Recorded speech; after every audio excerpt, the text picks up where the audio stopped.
They said the roar of the crowd could drown out anything, even the final screams of a dying man.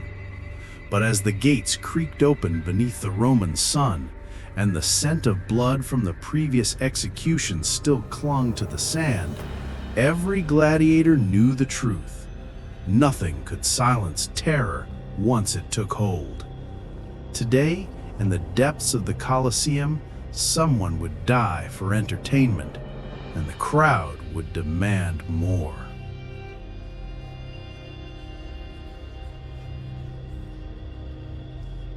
The Colosseum awakened like a living beast as dawn touched its upper arches, spilling pale gold across stone that had witnessed more blood than any battlefield.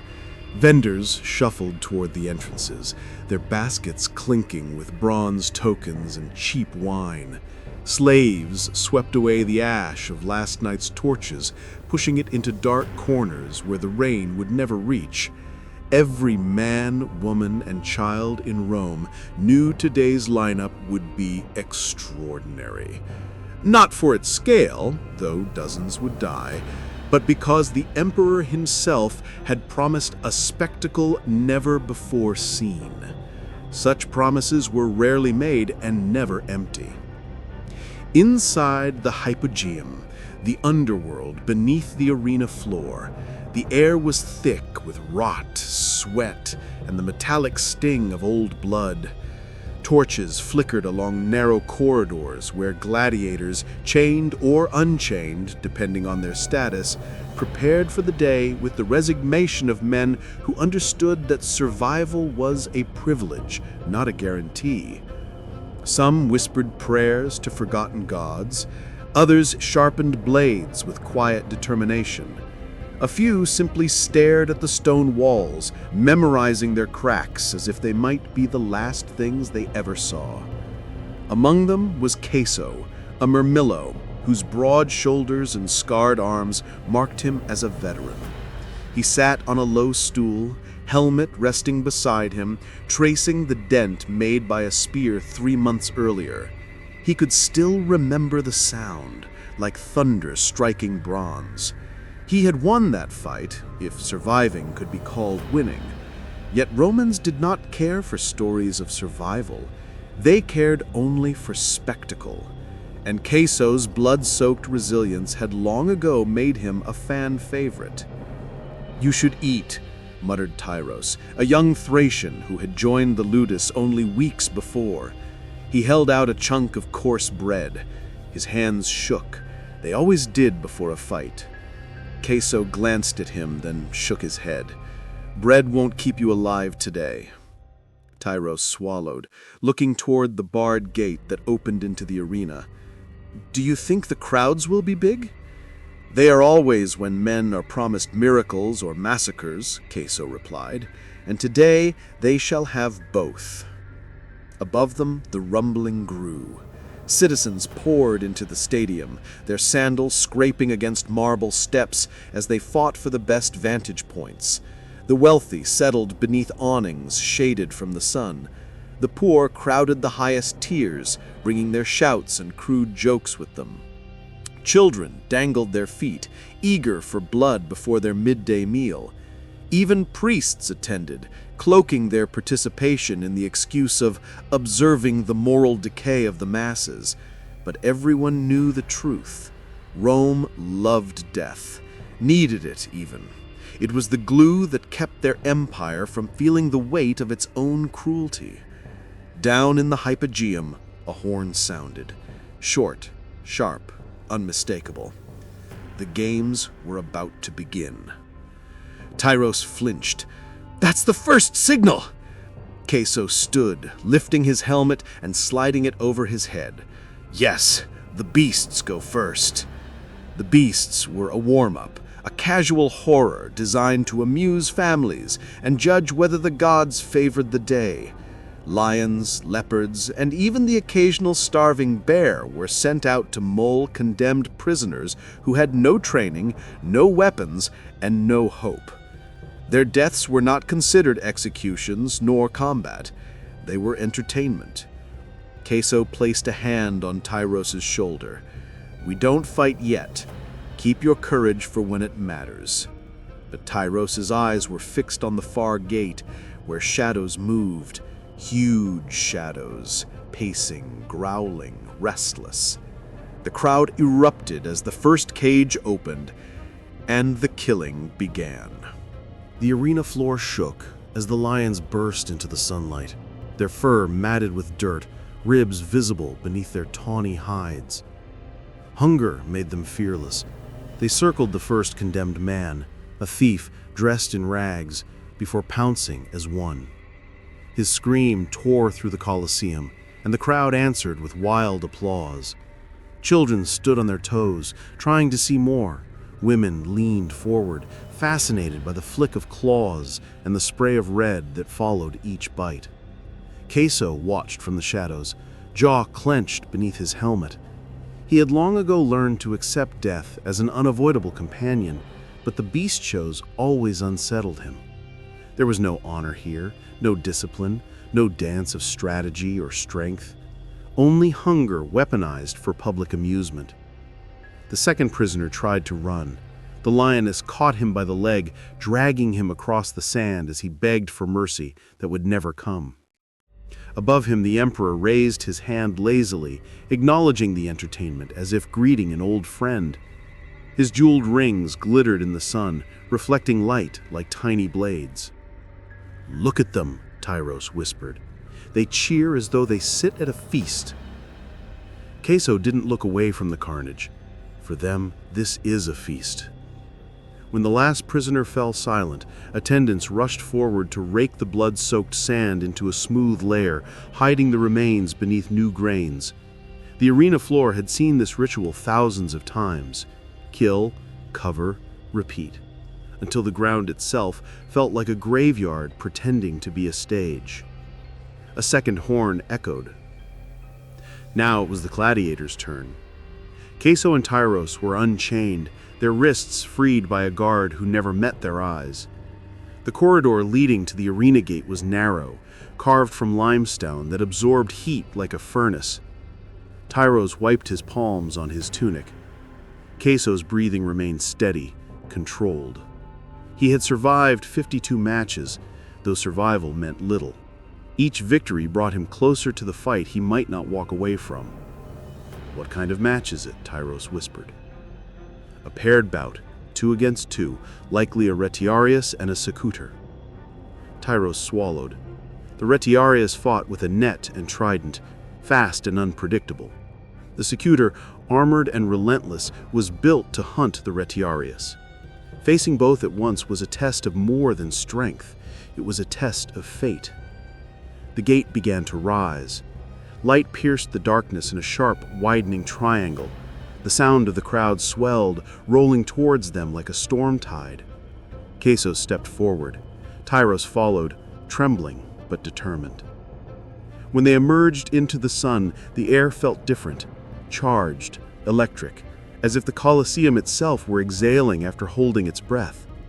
Across the arena, their opponents waited. The secutor stood like a statue cast from iron, helmet smooth and featureless, except for 2 tiny eye slits. His shield was massive, edges dented from years of combat. The ritualized, by contrast, moved lightly, twirling his net with a dancer's grace. His trident gleamed in the sun. The crowd sensed the tension and went quiet, like a forest before a predator strikes. A herald lifted his staff. The match began. Queso moved first, rushing the secutor with brutal efficiency. Their shields collided with a thunderous crack that sent dust swirling into the air.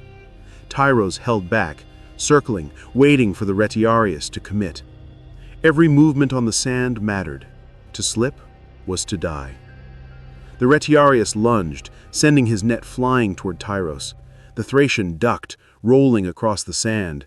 The net struck the ground just inches from his face. The crowd gasped in delight as Tyros scrambled to his feet, sweat already streaking his brow.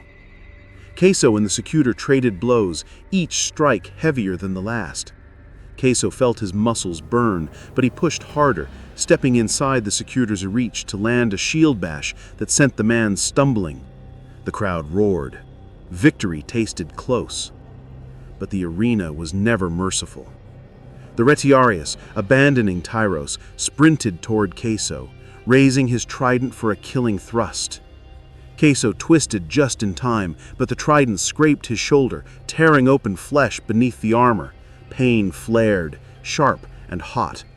Tyros reacted without hesitation. With a wild cry, he charged, swinging his curved Sika toward the Retiarius's exposed back. The blade connected. The Retiarius fell to one knee, stunned. Queso seized the moment. With a brutal downward strike, he ended the fight. The Secutor, seeing his partner fall, roared in rage and charged Tyros. Queso intercepted him, smashing his shield into his chest. The impact sent both men tumbling into the sand. For a heartbeat, the Colosseum held its breath. Then Queso arose. The Secutor did not. The crowd erupted, their thunderous applause shaking the stone beneath Queso's feet. Tyros looked at him with a mix of relief and awe. "You saved me." Queso removed his helmet, letting the sun hit his blood-smeared face. "No one survives alone in this place." But even as he said the words, he felt something else, an unease in the air, a subtle shift in the atmosphere.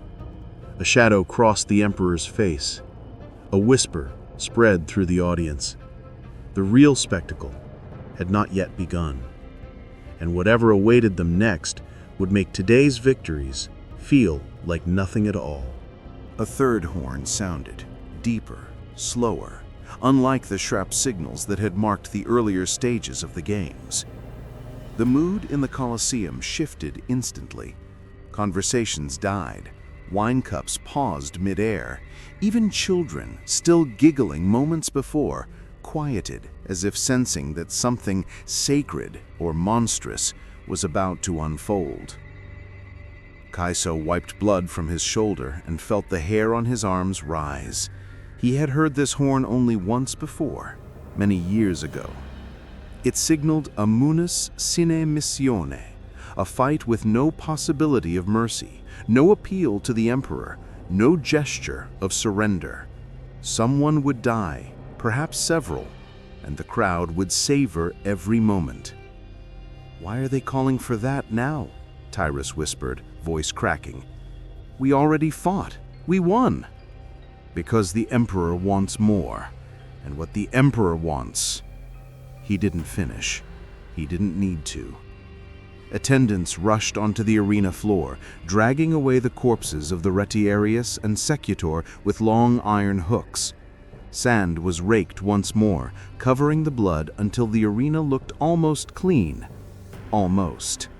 To the trained eye, the darker grains betrayed where bodies had recently fallen.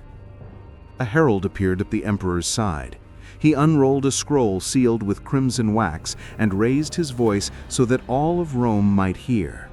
"Citizens, on this glorious day, His Imperial Majesty decrees an exhibition of unmatched ferocity and honor, a test of endurance, courage, and Roman supremacy.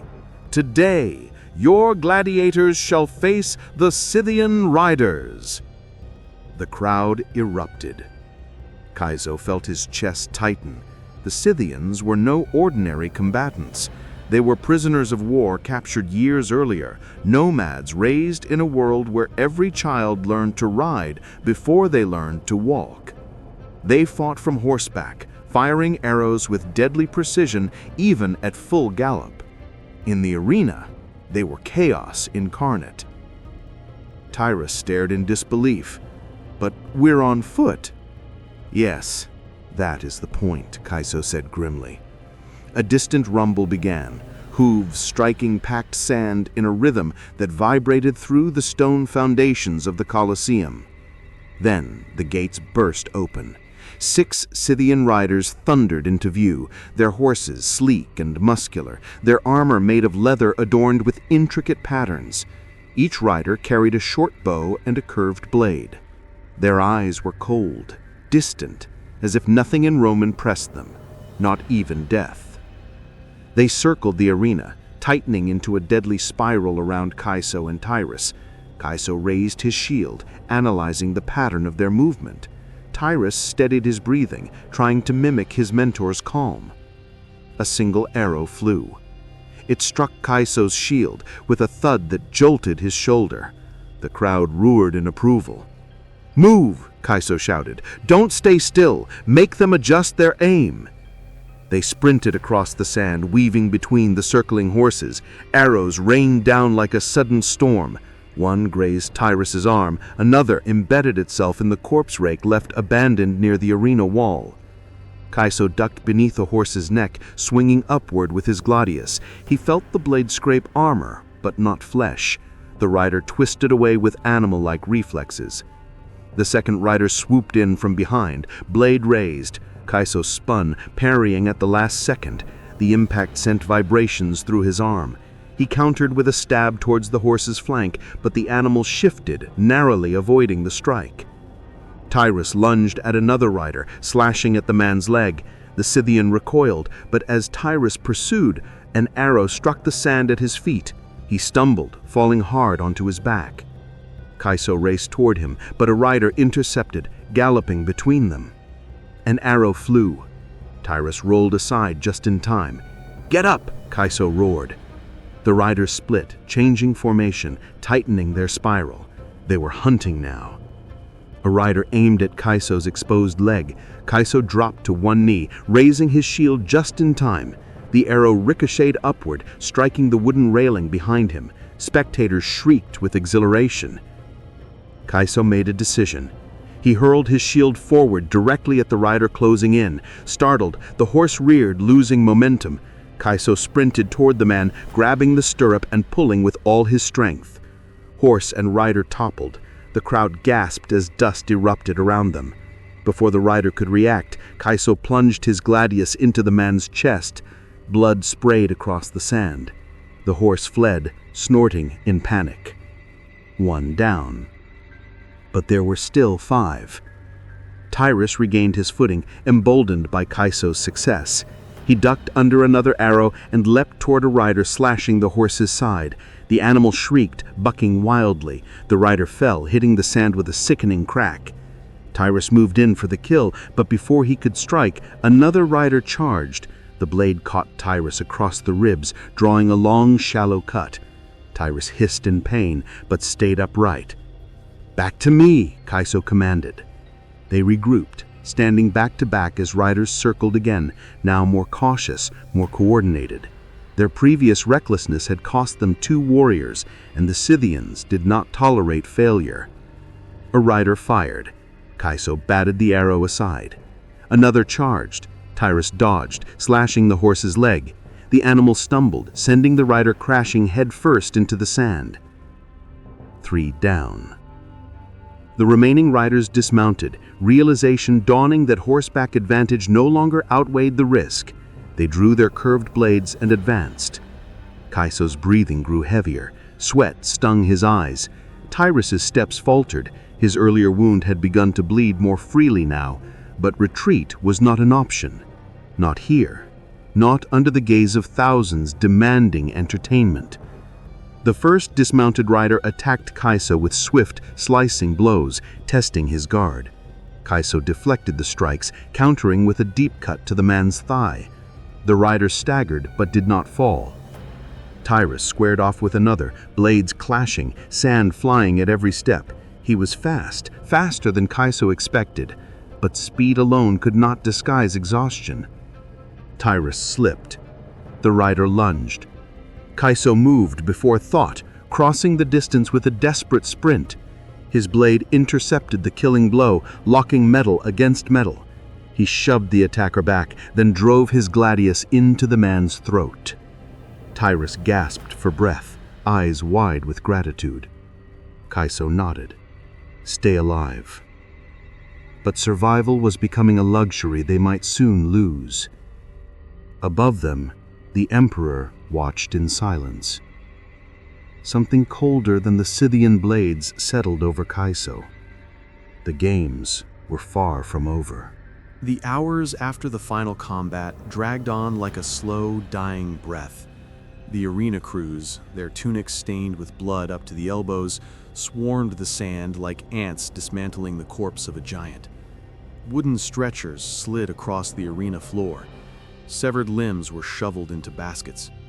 The dead were arranged in rows so the editor could confirm whether every promised kill had been delivered.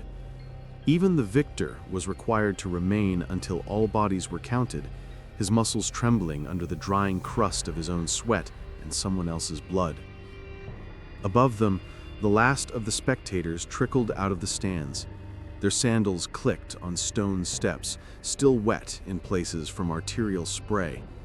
They departed as if from a theater, laughing, arguing, reenacting the best kills with dramatic gestures. A few mimed the final throat slice. One boy, not older than 7, begged his father to buy him a toy wooden trident on the way out, insisting he would practice and fight for real when he grew up. No one stopped to consider what they had witnessed. No one questioned the cost. Rome had long ago made cruelty indistinguishable from entertainment.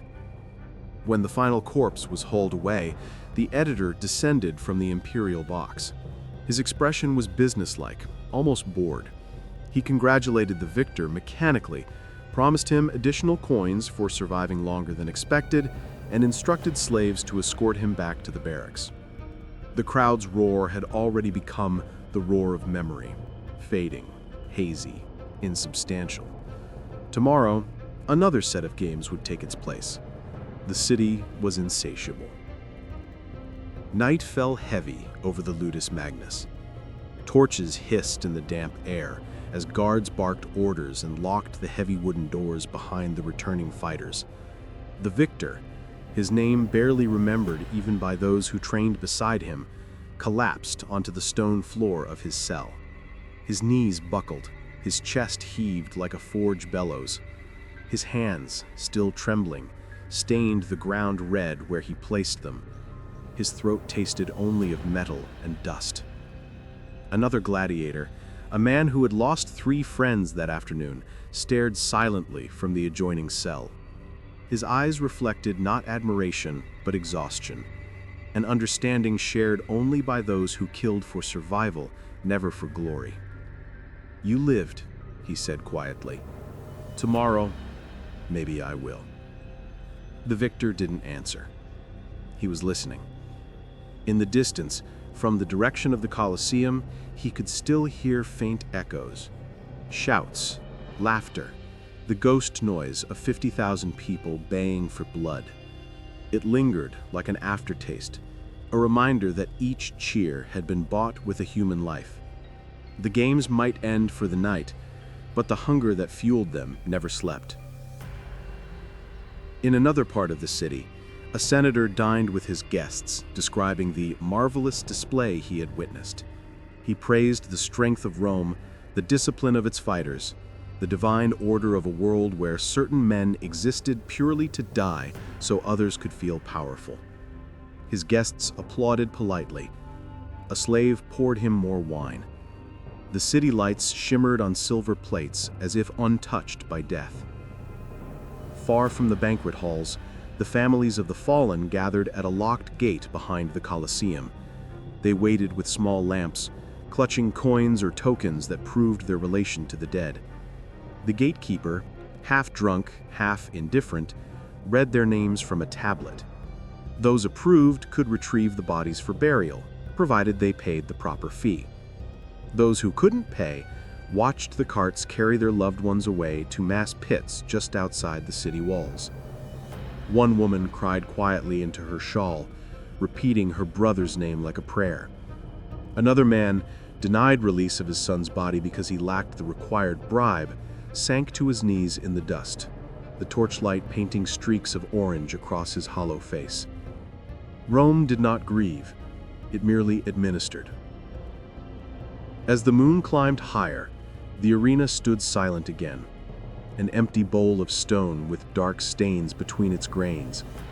A breeze swept across the sand where men had screamed and bled only hours before. The scent of iron lingered, So did a strange stillness, as if the ghosts of the fallen hovered over the ground, reluctant to leave the place where their lives had been spent so cheaply. The victor lay awake, staring at the ceiling of his cell. Sleep refused him. Every time he closed his eyes, he saw the crowd rising to their feet, their mouths wide, their eyes bright, their fists shaking with vicious joy. He realized then that although he had survived, he was not the conqueror. He was the conquered, by the system, by the expectations, by the simple fact that Rome had decided men like him existed only to die loudly. But inside him, a small ember of defiance glowed. He imagined a future in which no man would entertain a crowd with his death. A future in which people might look back on these games not with awe, but with horror. A future where the screams in the arena would be remembered not as spectacle, but as tragedy. But such thoughts were dangerous, and Rome did not tolerate dangerous thoughts. A guard's footsteps echoed through the corridor. Keys rattled. A door slammed. The victor closed his eyes at last, not in rest, but in resignation. Tomorrow, he knew, the crowd would return. They always returned. Because as long as death was louder than conscience, the arena would never be empty for long. Outside, the city glowed under the cold stars. The Colosseum loomed like an ancient ravenous god, its arches yawning wide.